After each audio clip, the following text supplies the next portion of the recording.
300 metres up, a daredevil delicately climbs a worksite crane. It's like genuinely one of the most beautiful things I've seen in my life.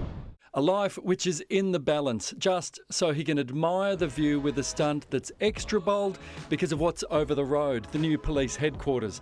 Despite locked doors and chains, the group of four broke in at night and made their way up West Side Place on Spencer Street, then waited for sunrise to head to the rooftop, walk along ledges and scale the crane. These individuals breach multiple security points to gain access to this site. It's all wet.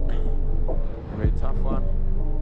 Their previous stunts have been even more heart-stopping, hanging from another rooftop, then for a few breathtaking seconds, letting go of one hand. We're really concerned to hear about these criminal activities, which are clearly extremely dangerous.